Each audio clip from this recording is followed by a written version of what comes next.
So, back in 2000 I was a freshman in college.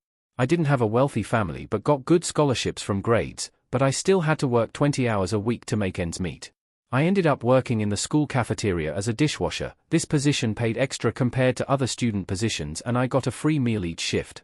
There were a couple full-time staff supplemented by us students. They of course got the clean side of the conveyor belt washer. These guys were all great, very nice to us students. The other 3 spots: first spot on conveyor to pull silverware, cups, and garbage. The second conveyor spot for rinsing and stacking dishes. And the last was for a person to load the washer, were typically students. First quarter goes good, we're a bit short-handed but the group I usually worked with got on well and we all learned which spots we were fastest at, so when it was busy we'd all go where fastest to keep from getting overwhelmed. When slower we'd rotate to break up monotony. Second quarter rolls around and someone in management decided we needed a dish room supervisor. Enter new hire, Kevin. Kevin is a lazy jackass. He would spend 1 to 2 hours eating and would only come in to yell at us before disappearing. We all hated him. Well, one night it happened. Kevin decided he was going to order which spot we worked at. Of course he did this on a shift we were shorter than usual and somehow managed to put all 3 of us in our slowest spots. I of course tried to explain why we had been in different spots and should stay there. Kevin was having none of it, told me to shut up and do as he said or quit. So I did. I said I was done and walked out. His expression was priceless.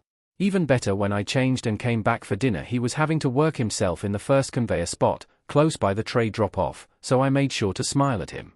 I apologized to my friends for dipping out on them but they understood. They didn't last too much longer either but Kevin apparently treated them nicer afterwards. I've always been a malicious compliance kind of guy. I also follow the rules to the letter, but I tend to make them work in my favor. My workplace has traditionally done early dismissal on the day before a holiday. Over 20 years ago, HR discovered that people were taking advantage, coming in earlier and leaving earlier, coming in later and working less time, etc. So the HR director at the time put out a memo via email that the schedule for the half-day before a holiday would be a regular schedule. You were to come in at your normal start time, take your normal breaks, etc. Most of the staff worked 8 to 4 and dismissal was at 1. There is also a rule that employees must be provided a lunch break after 6 hours of work. I read the memo about the regular schedule and thought it was silly for me to come in at 8, take an unrequired lunch break at 12, my regular schedule, and leave at 1. I would just work the 5 hours and jet. On the morning of the early dismissal, me and some others were discussing how it didn't make sense. I returned to my desk and hit reply all to the email the HR director sent out, asking if it didn't just make sense to skip lunch and work a straight 5. She and I had a history. I wasn't the best employee at the time, and I always cited chapter and verse when they bent or broke a rule. Well, even though I was trying to be helpful and my idea would have actually worked out in the workplace's favor, I guess all she saw was my name and a question. She replied to all and in all caps, "There is no discussion. It is a regular work day.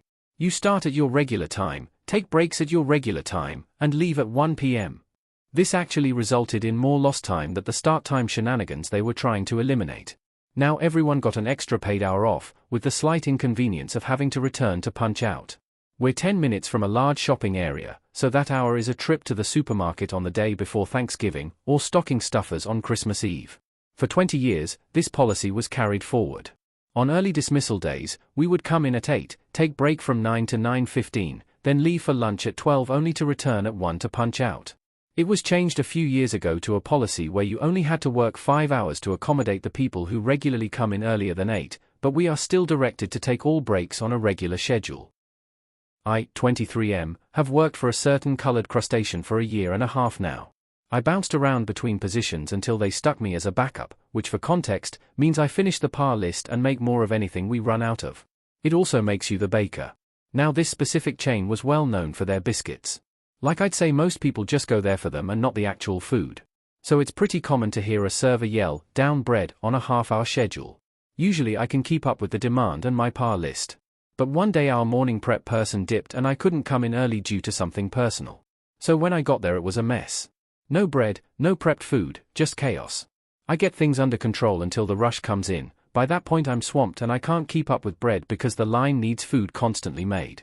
I was in fact asking for assistance and wasn't given any. I got so behind on bread that our MOD comes to the back and tells me, "Whatever you're doing for the line, stop. Make the biscuits and nothing else for the rest of the night." Cue malicious compliance.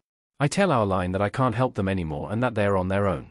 I begin cranking out biscuits like a machine while the line struggles to keep up with the orders. It gets so bad that the same managers comes back and asks why we have 40-plus-minute tickets and no food has gone out. They calmly tell him it's because they have me making bread and not getting them the materials they need. The manager asks me why I'm not doing my job and I explain that I'm only following his orders and only focusing on bread. I think we had like 6 tables leave because their food was taking over an hour to get to them. Food went out cold, made incorrectly, missing components, the works. All because they made me focus on making the biscuits. I got called into our GM's office the next day to explain what happened and why our sales were so bad. I happily explained what the manager told me and walked out scot-free. About a month later all backups have a baker, and if a morning prep person cannot come in, the managers are responsible until the backup can arrive. To understand what happened, you first need to understand 2 people, Susan and Jack. See, I used to work part-time at a burger joint that has a drive-through, and I was often the one at the window. Susan was a regular customer, and everyone there had an opinion about her. She's very particular, and has a tendency to snap at you if you don't do it right the first time without being asked. I was her favorite employee, though, because I would always take the time to chat with her if we weren't busy. She was actually quite pleasant once you got to know her, just a bit prickly. Now, for Jack. He was the new GM, brought in to fix the restaurant. Now, I don't think there was anything that needed fixing, but the owner disagreed. He was originally meant to be the assistant GM, but then the owner fired our old GM, and Jack was put in charge. He was a piece of work, the kind of manager you don't want to have. My favorite Jack moment was when he pulled all the staff on shift into the back while we were still open to lecture us on not smiling enough. You know the type of manager. On to the story. Now, one thing we had to do in the drive-thru is put a numbered sticker on the car's side mirror. This sticker was used by the runners who took food out to identify the car, so it's very important. Susan, however, didn't like having the sticker on her mirror. She was convinced she would get in an accident if the mirror was covered even a little, and always insisted on having it put on the car door instead. This wasn't out of the ordinary. We put stickers on doors all the time when we couldn't reach the mirror. However, Jack decided he wasn't having it, and made a new rule that we could only put stickers on mirrors.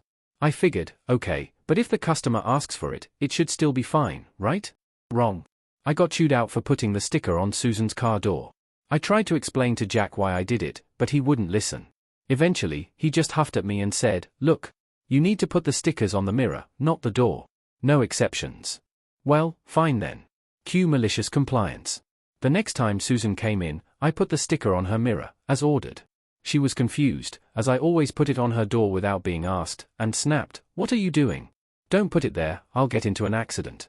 I explained to her the new rule, and that my hands were tied.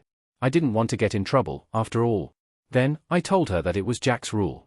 I didn't get to witness the next part directly, unfortunately. However, I heard about it secondhand from my co-workers. Apparently, when one of the runners brought her food out, she stopped them and asked them to grab Jack. She then proceeded to give Jack the ass-chewing of a lifetime about his dumb rule. One particular quote that was relayed to me was, "What point is there to force them to put it there? They can see it just fine on the door." My thoughts exactly, Susan.